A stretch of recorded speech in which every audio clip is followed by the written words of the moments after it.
안녕하세요. 최순희 작가입니다. 제가 한 2년 전쯤부터 이제 미술계 침체와 불황이 올 것 같다라고 얘기를 했는데, 물론 미래를 알 수는 없지만 현재는 미술 시장도 이제 좀 불황과 침체기가 온 거는 확실히 맞는 것 같습니다.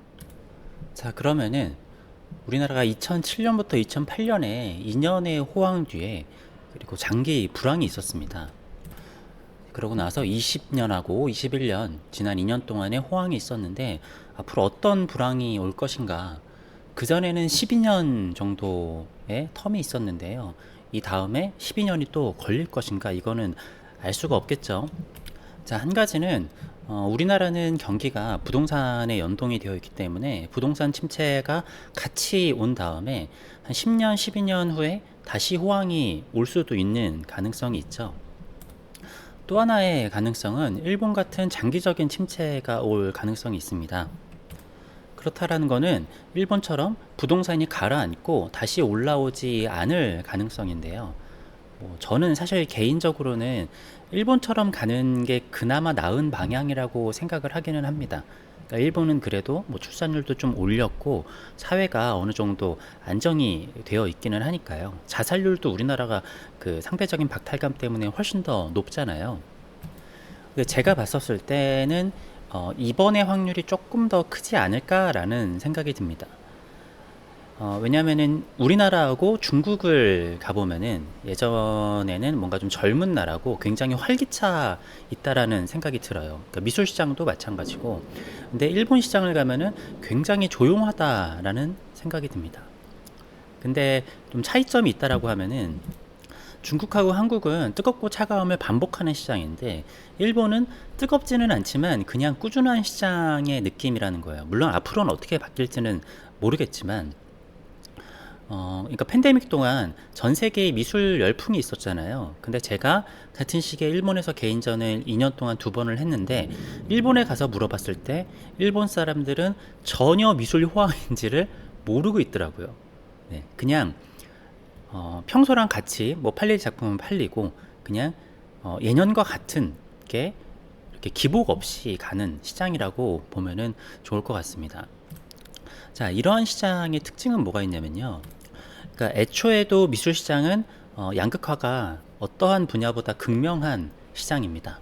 하지만 제가 느꼈을 때는 한국이나 중국보다 일본의 시장의 양극화가 훨씬 더 극명하다라고 느꼈어요. 그러니까 초고가의 일본에 우리나라보다 유명한 세계적인 작가들이 많잖아요. 그러니까 세계적으로 인지도도 높고 엄청난 작가들이 있는데 그에 반해서 대다수의 작가들, 거의 99.9%의 작가들은 작품 가격이 그렇게 비싸지도 않고 뭔가 대작을 하거나 그렇지도 않고 그냥 소소하게 내가 작품을 하는 것 자체에 만족을 하면서 살아가는 사람들이 많다라는 거죠. 그러니까 애초에 작업으로 돈 벌려는 생각 자체가 없는 거예요. 물론 우리나라나 중국도 마찬가지긴 하지만 비교적으로 우리나라에는 중국에서는 작품으로 돈을 벌어서 엄청나게 좀 이렇게 성장을 하겠다 그런 마인드를 가진 갤러리라던가 아니면 작가들도 많은데 그 마인드 차이가 꽤 있는 거죠. 그러니까 우리나라가 일본처럼 장기적인 침체로 간다. 그러니까 부동산을 억제하고, 그러니까 두 가지 방향이 있잖아요. 지금처럼 계속 돈을 풀고 뭔가 부양책을 해가지고 부동산을 부양을 하면서 상대적으로 집을 살 수 있는 사람들이 줄어드니까 그 출산율을 엄청나게 떨어뜨릴 것이냐, 아니면은 오스트리아나 지금 현재 일본처럼 집을 사는 사람들은 별로 없고 자산 시장이 올라갈 기대감이 별로 없으니까 대다수의 사람들은 그냥 월세살이를 하는데 그거를 내 집 마련을 하지 않았다라고 해서 실패한 인생으로 본다거나 그런 게 없는데, 이거를 작품을 투기성 자산으로 보기보다는 작품성 자체에 집중하는 경향이 좀 짙어진다라고 볼 수 있거든요. 그러니까 자산 시장에 뭔가 투자를 해가지고 이거를 내가 수익을 얻겠다, 이런 개념이 우리나라에는 부동산을 통해서 이걸로 돈을 벌겠다라는 개념이 굉장히 강하잖아요. 그래서 미술이랑 부동산은 다르다고 볼 수도 있겠지만 팬데믹 때를 보면 알 수 있듯이 부동산 다른 자산이 쭉 올라갈 때 그림도 같이, 미술 시장도 같이 올라갔다란 말이에요. 근데 이때 많이 들어온 사람들이 작품을 투기성 자산으로 보고 들어오신 분들도 굉장히 많이 있습니다.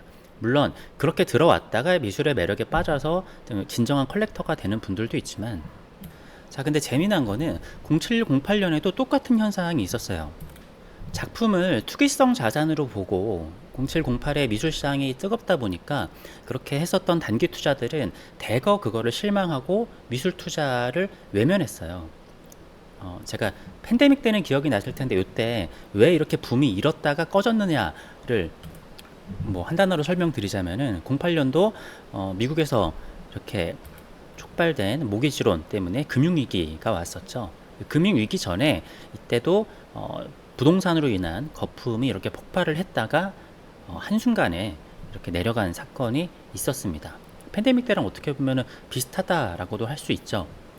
미국하고 우리나라하고의 다른 점은, 미국은 부동산이 그렇게 거품을 만들어내서 붕괴가 됐으니까 이쪽에 투자를 하기보다는 주식 쪽을 조금 더 부양해가지고, 지금도 미국인들의 전체 자산을 보면은 주식 비중이 부동산에 비해서 많잖아요. 근데 우리나라는 부동산이 침체를 해서 금융위기가 와서 침체가 되니까 부동산 부양책을 썼어요. 그러니까 전세제도 같은 것들을 더 이렇게 강화를 하고 지원을 한다라든지 해서, 지금 현재를 보면은 우리나라는 전체 자산, 그러니까 대부분 국민들의 거의 대부분의 자산이 부동산에 묶여 있죠. 그 당시에 이제 미국처럼 갔으면은 좋았을 텐데. 근데 미국도 지금은 침체이기는 합니다. 제가 봤었을 때 전 세계가 침체인 거는 맞아요. 그런데 이 침체 국면에 조금 덜 영향을 받은 거는 뭐 일본 같은 나라라던가 아니면은 뭐 미국 같은 나라는 조금 덜 영향을 받기는 했지만, 우리나라나 유럽 같은 시장을 보면은 지금 미술도 같이 침체기인 거는 맞습니다. 어쨌든 이때 이렇게 대거 실망하고 미술 투자를 외면한 사람들은 미술계를 떠났는데, 저는 이거는 바람직하다라고 봐요. 이런 식으로 들어와서 그냥 돈으로만 바라봤었던 분들은 자연적으로 걸러지는 현상이라고 보고요. 그리고 결국에는 진정성을 가진 컬렉터들이 빚을 받죠. 장기적으로 봤었을 때 그러니까 이 당시에 버리고 간 사람들이 아니라, 이 당시에 작품을 계속 가지고 있었던 사람들은 그 사이클이 지나고 나서 엄청나게 수익을 얻었으니까요. 근데 뭐 수익이 중요한 거는 아니고, 어쨌든 제가 미술 시장의 이런 간단한 트렌드를 말씀을 드린 건데, 어쨌든 제가 두 가지의 방향을 가능성을 말씀을 드렸지만, 어떠한 방향성을 봐도 미술 불황은 사실 어쩔 수 없는 일이기는 합니다. 그리고 이런 불황일 때 가장 피해를 보는 쪽은 젊은 작가군이라고 볼 수 있어요. 어떤 일이 벌어지냐면은, 미술 컬렉터의 세대 교체는 10에서 20년 간격으로 일어난다라고 볼 수 있습니다. 그러니까 0708년 때 이렇게 좀 돈이 있는 40대나 50대 이런 분들이 이렇게 버리고 그냥 가신 분들이 있어가지고 60대가 되어가지고 미술 투자를 아주 싫어하시는 분들도 있지만, 이때 좋은 경험을 가지고 계신 분들은 60대가 되어서도 계속 컬렉팅을 한다라고 볼 수가 있는데요. 근데 이럴 때 불황인 경험에 어떠한 것들을 하게 되냐면은, 이러한 사이클을 경험한 컬렉터는 비싸더라도 확실한 작가를 선호하는 경향을 좀 보입니다. 그러니까 제가 젊은 작가였을 때 굉장히 많이 봤었던 건데, 시장에서 그 컬렉터들이 원하는 작가들이 좀 정해져 있는 경향이 있어요. 그러니까 젊은 작가들에 대해서 약간 기피 영향도 좀 있다라고 볼 수 있습니다. 0708년도에 급격하게 올라오는 젊은 작가의 작품을 샀다가 피본 경험을 가진 분들이 굉장히 많이 있거든요. 그러니까 이때 굉장히 떠오르는 작가님들이 많았지만, 지금 사실 뭐 하는지도 모르는 작가님들도 꽤 있고, 물론 이때 올라와가지고 더 이렇게 공고하게 된 작가님들도 있기는 하지만, 어쨌든 호황과 불황이 넘어가는 것을 지켜봤었을 때 이때는 양극화 현상이 더 심하기 때문에, 이게 5천만 원이던 뭐 1억짜리건 어쨌든 확실한 작가를 선호하는 경향이 있기 때문에 젊은 작가들은 더 외면을 본다, 외면을 받을 수밖에 없다라는 거죠. 그러니까 불황일수록 오히려 젊은 작가들의 작품은 사람들이 더 꺼리게 된다라는 거예요. 나이를 좀 더 먹고 와라, 어떻게든 뭐 한참 뒤에 좀 두고 보자, 약간 이런 거죠. 여기서부터 저의 경험담을 들려드리자면은, 0708년도에는 학생 작가들 작품도 잘 팔렸어요. 그래서 같은 반인 뭐 동생이나 친구 같은 경우에도 아시아프에 돼서 작품을 내면은 완판을 하거나 그런 경우가 있었습니다. 네, 하지만 저는 아시아프에 뭐 붙지도 못했었고 뭐 전시를 하거나 해가지고 사실 저는 07, 08년도에 호황을 전혀 누리지 못했어요. 일단은 뭐 학생이기도 했고 그래서 2010년에 첫 개인전을 했고 2011년부터 전업 작가의 생활을 했는데요. 그냥 말이 전업 작가지 뭐 요거에 대해서는 제가 설명을 많이 했었으니까 작가 활동으로는 전혀 생활을 할 수가 없었죠. 그 작품으로서의 소득이 전혀 없었기 때문이라고 볼 수 있는데 위에서 말씀드렸지만 어디 전시를 하거나 뭘 한다고 하더라도 특히 저는 뭐 이때 너무나 어렸었으니까 뭐 너무 어리다고 하기에는 20대 후반에서 30대 초반인 건데 뭐 미술 시장에서는 되게 젊은 작가이니까요. 물론 팬데믹 때를 봤었을 때 20대 작가 것도 잘 팔리고 막 이러다 보니까 사람들의 생각이 조금 달라졌다라고 볼 수 있겠지만 불황일 때는 사람들이 굉장히 깐깐하다라고 했잖아요. 적어도 40살 정도는 넘고 와야 네, 좀 이렇게 작품을 봐준다라는 느낌이 좀 있었던 거죠. 근데 2016년 정도부터는 꾸준히 활동한 거를 조금씩 알아주는 사람들이 등장하기 시작했어요. 그러니까 제가 그 전부터 예를 들어 뭐 오픈 갤러리라든가 여러 갤러리들이랑 일을 하면서 노출이 조금씩 되잖아요. 그럼 사람들이 젊은 작가에 대해서는 좀 지켜보는 기간이 필요해요. 물론 등장하자마자 잘 팔리는 분들도 있고 잘 됐으면 좋겠는데 저는 뭐 인생을 살아가면서 바로바로 잘 되거나 그런 일들이 잘 없었거든요. 그래서 요때 이제 이 작가 되게 꾸준히 활동하네, 작품이 점점 좋아지네, 이런 것들을 조금씩 알아보면서 근데 이때도 컬렉팅 하시는 분들이 주류 컬렉터라고 볼 수는 없어요. 그러니까 요거는 주류 컬렉터들이라기보다는 이제 도전을 해보는 컬렉터들인 건데 사람마다는 좀 다르겠지만 물론 제 작품을 너무 좋아해가지고 사시는 분들도 당연히 있고 뭐 당연히 컬렉터면 다 그렇지만 이런 거죠. 내가 5천만 원 있으면은 되게 유명한 작가의 작품을 하나를 살 수 있는데 이거를 나누면은 뭐 한 20명 아니면 10명의 젊은 작가의 작품을 살 수 있다. 근데 이 중에서 10명 중에 한 명만 잘 된다고 하더라도 굉장히 성공한 컬렉팅일 수도 있겠다 이런 거죠. 그러니까 일단은 젊은 작가에 대한 불안함은 첫 번째로는 이 작가가 작업을 계속 할 것인가에 대한 불안감이 가장 커요. 왜냐하면 저도 컬렉팅을 하는 사람으로서 가장 첫 번째로 보는 게 이 사람이 작업을 계속 할 사람인가를 보거든요. 근데 젊은 작가의 작품을 접했을 때 저 작가 참 잘한다, 좋다라고 했는데 나중에 작품을 안 하게 되는 경우들이 되게 많아요. 이거는 뭐 성별을 가리지 않고 여자라면 여자의 이유가 있고 남자라면 남자의 이유가 있는데 근데 어찌됐든 저 사람이 어떠한 이유가 있던 간에 어떻게든 살아남아가지고 계속 작업을 하는 사람들이 있거든요. 근데 이게 어쩔 수 없이 기간과 시간을 좀 볼 수밖에 없잖아요. 그러니까 아무래도 약간 좀 나이가 좀 있고 저 사람이 저 정도까지 작업을 했으면은 작업을 그만두지는 않겠다라는 믿음이 생기는 건데 젊었을 때 괜찮았다고 생각한 작가들 중에 사실 뭐 절반이 아니라 한 거의 뭐 10%도 살아남지 못하는 경우가 있으니까 작업을 계속 할 것인가가 사실은 가장 불안한 거죠. 뭐 이거에 대해서 길게 하면 너무 기니까 그냥 저는 이게 제일 중요한 것 같아요. 젊은 작가에 대한 가장 큰 불안함은 작업을 계속 할 것인가 요거까지만 얘기를 해보고요. 그래서 16년부터 20년까지 한 5년 뭐 이러한 기간 동안 뭐 저는 결혼도 하고 했는데 요 당시에도 주변에 젊은 작가들 중에 작품이 팔리는 사람은 거의 없었다라고 보면 될 것 같아요. 그리고 요때가 이제 세대 교체기라고 볼 수 있을 것 같은데요. 저보다 이제 한 세대 전 작가 분들 있잖아요. 그러니까 10살, 그러니까 저보다 한 10살 아니면 20살 정도 차이가 나는 작가님들. 요때 호황을 거쳐가지고 또 살아남아 있는 작가들은 그러니까 호황 때도 사람들이 좀 갑론을박이 있었지만 이 사람이 살아남아서 꾸준하게 활동을 잘 하는 걸 보다 보니까 이제 점점점 중견 작가의 길로 이제 자리를 잡아가는 거죠. 그리고 나서 20년과 21년 호황기에는 저를 비롯한 주변의 대부분의 젊은 작가들 작품이 굉장히 잘 팔렸어요. 신진 작가들의 작품도 나름 잘 팔렸습니다. 자, 물론 아무리 호황이라고 하더라도 실질적으로 대부분의 작가들은 그 혜택을 보지 못하는 게 맞아요. 뭐 그렇지만 상대적으로 그렇다라는 거죠. 자, 그래서 22년부터 이제 불황이 왔는데 그러니까 뭐 22년부터 갑자기 확 꺾였다라기보다는 제가 느끼기에는 이제 점점점 좀 더 깐깐해진 거죠. 뭔가 검증이 안 된 사람 거를 작품을 구입하기보다 약간 검증된 사람 걸 위주를 하면서 점점점 시간이 지나면서 지금 봤었을 때 제가 봤을 때 24년 하반기부터는 좀 진짜 안 좋아질 것 같거든요. 자, 여기서 작가 세대 교체에는 앞서 말씀을 조금 드렸으니까 이제 컬렉터들의 세대 교체도 좀 있단 말이에요.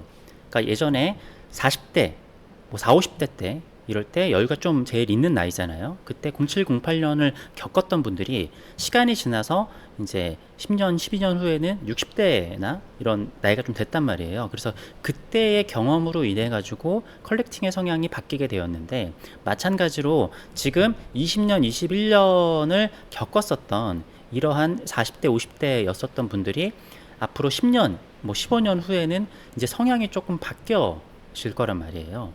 그러니까 작가랑 컬렉터랑 같이 나이를 먹어간다라고 볼 수 있는 거죠. 그래서 저도 최근에 보면은 예전에는 당연히 저보다 나이가 많으신 분들이 제 작품을 컬렉팅하는 경우가 많았지만, 요즘에는 저랑 동년배라던가 아니면 저보다 어리신 분들이 제 작품을 구입하는 경우들이 많이 늘어났어요.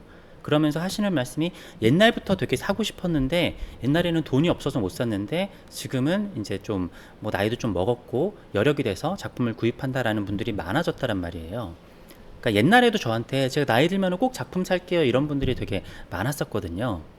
그래서 젊은 작가의 작품은 동 나이대의 컬렉터들이 여력이 될 때까지는 좀 시간이 좀 필요하다라는 그런 뭐랄까 좀 특성이 좀 있어요. 그러니까 적어도 한 30대 중반 이후가 되어야지 아무래도 컬렉팅을 시작하는 분들이 많으니까요.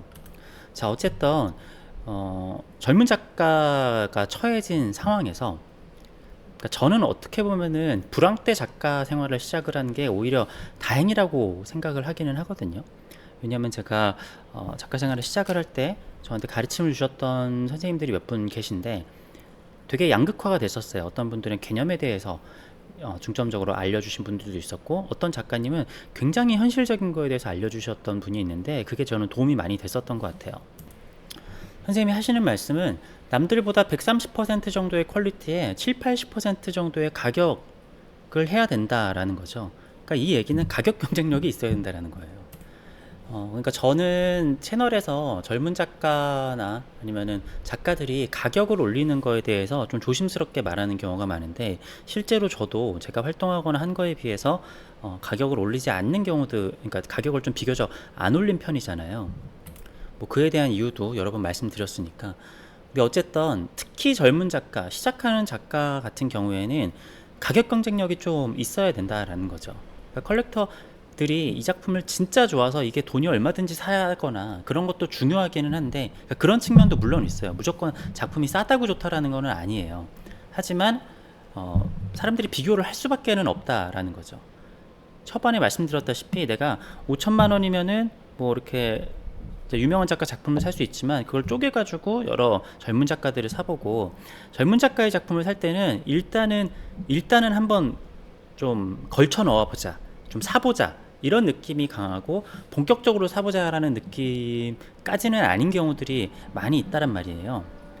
그래서 팬층이 형성되기 전에 사실은 한번 해볼까? 요 정도가 되어야 되기 때문에 좀 가격 경쟁력이 좀 있어야 된다라는 거죠. 그래서 이 가격이라는 게, 작가의 가격은 한 번 올리면은 내릴 수가 없기 때문에 올리는 걸 굉장히 조심스럽게 생각을 해야 돼요. 자, 그리고 두 번째는 전 꾸준함이라고 생각을 합니다. 요거는 뭐 제 채널에서 워낙에 많이 말씀드렸던 것이기 때문에, 그러니까 컬렉터들이 봤었을 때 이 사람이, 이 작가가 최소한 작업을 접지는 않겠구나 라는 거를, 그런 모양새를 보여주는 게 굉장히 중요하거든요. 그러니까 트렌드를 잘 따라가고 핫해 보이는 것도 중요하긴 하지만, 미술 시장에 좀 오래 있었던 사람들은 뭐 핫해 보이고 트렌디했고 이런 사람들이 사라져간 사례는 너무나 많아요. 네, 그렇기 때문에 이 작가가 최소한 작업을 접지는 않겠구나, 뭐 그게 철학적인 거를 볼 수도 있고 아니면은 뭐 대생적인 실력으로 볼 수도 있고 하겠지만, 어쨌든 날고 기는 사람들 중에 사라진 사람이 워낙 많기 때문에 나는 굉장히 꾸준한 작가다. 그래서 SNS 활동 같은 경우에도 좀 꾸준하게 뭔가 기복이 없이 하는 것 같은 거를 보여주는 게 좀 좋은 것 같아요. 그러니까 어떻게 보면 이 사람이 멘탈도 되게 강하고 그러한 것들을 사람들은 조금 더 선호한다라는 거죠.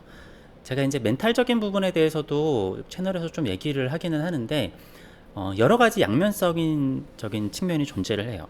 작가는 자기에 대해서 어떻게 보면 약간 나르시즘적인 게 있어야지 작가를 할 수도 있지만, 어떻게 보면 또 나르시즘적인 게 굉장히 작가에게 독이 되는 경우들이 있어요. 적절해야 되는 건데, 요거는 사람마다 참 차이가 큰 것 같습니다. 근데 중요한 거는 뭐 내가 어떠한 상황에 처해 있는 게 중요한 게 아니라, 사람들에게는 내가 어떠한 상황이 돼도 멘탈을 지키고 꾸준히 할 수 있는 작가라는 게 중요한 거예요. 그러니까 개개인의 얘기를 들어보면은 힘들지 않은 사람은 없어요.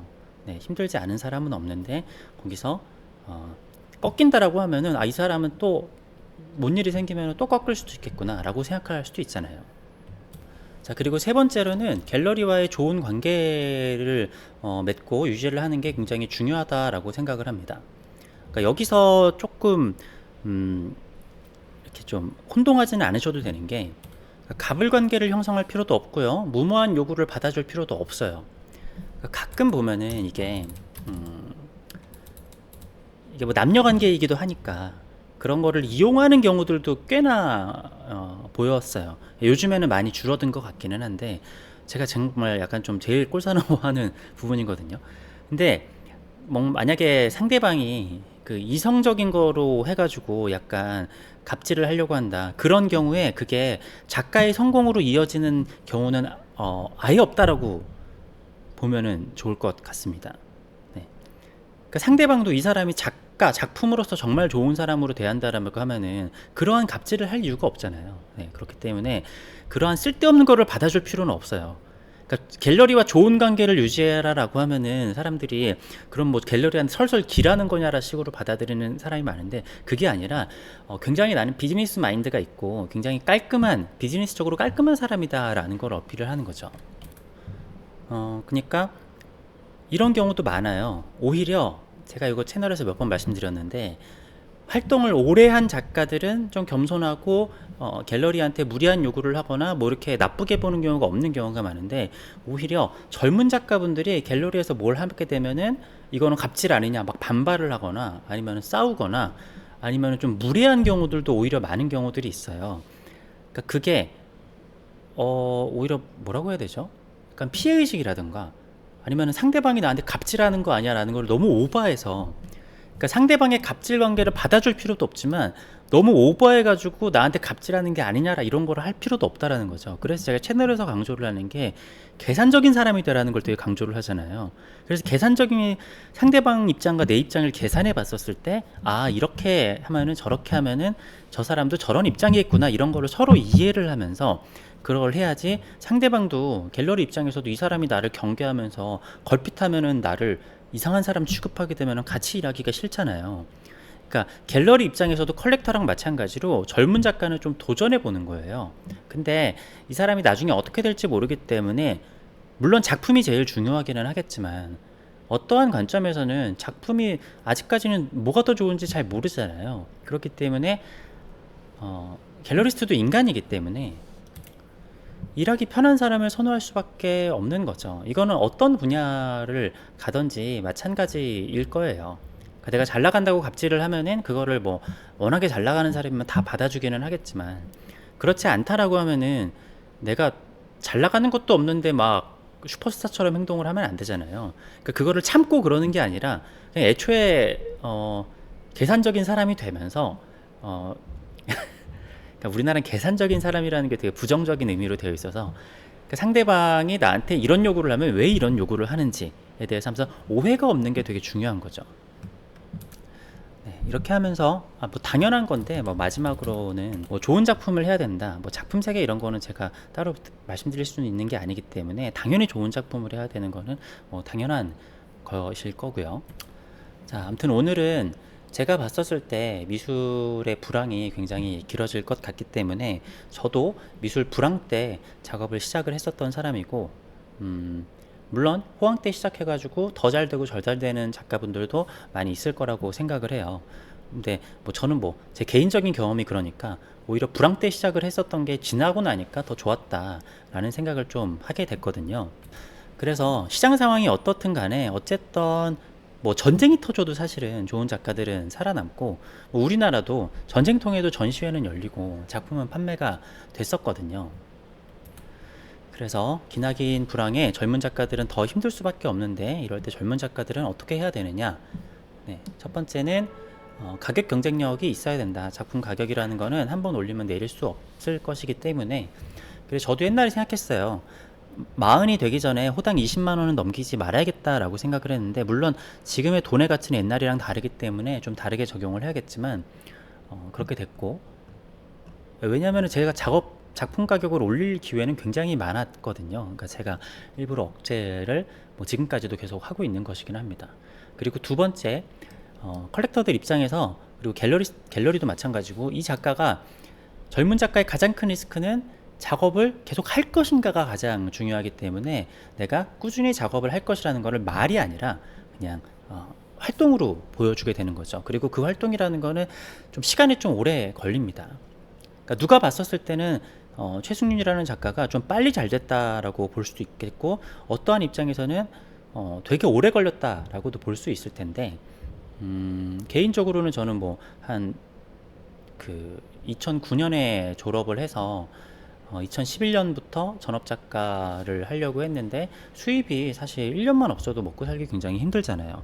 그리고 남자 나이로 30대 초반이 넘어갔는데도 작가 생활로 수입이 없으면은 정신적으로 굉장히 힘들단 말이죠. 네, 어쨌든 근데 사람들마다 스토리는 다 있는데, 그럼에도 굴복하지 않고 나는 작업을 꾸준히 하겠다라는 걸 보여주는 게 굉장히 중요하다. 그래서 저는 뭐 SNS 같은 것도 좀 오피셜하게 운영을 하는 게 저는 제 성향에 좀 더 맞고 그런 것 같아요. 그리고 갤러리와의 좋은 관계를 형성을 해야 된다. 근데 이게 내가 갑이 되거나 상대방이 갑이 되거나 이런 게 아니라, 동등한 입장에서 아주 합리적으로, 나는 합리적이고 굉장히 비즈니스적으로 나이스한 사람이다. 네. 이런 거를 좀 어필을 해야 되는 게, 뭘 어필을 한다라는 게 아니라, 그거는 그냥 몇 번 일을 같이 해보면 알 수 있게 되는 거잖아요. 네. 그리고 뭐 마지막으로 좋은 작품을 해야 된다라는 거는 뭐 당연한 이야기라고 생각을 합니다. 네. 어쨌든 불황이 올수록 젊은 작가님들이 많이 힘드실 텐데, 좋은 일들이 좀 가득하시고 좋은 작업을 꾸준히 한다라고 하면은 저는 반드시 좋은 일들이 있을 거라고 생각을 합니다. 감사합니다.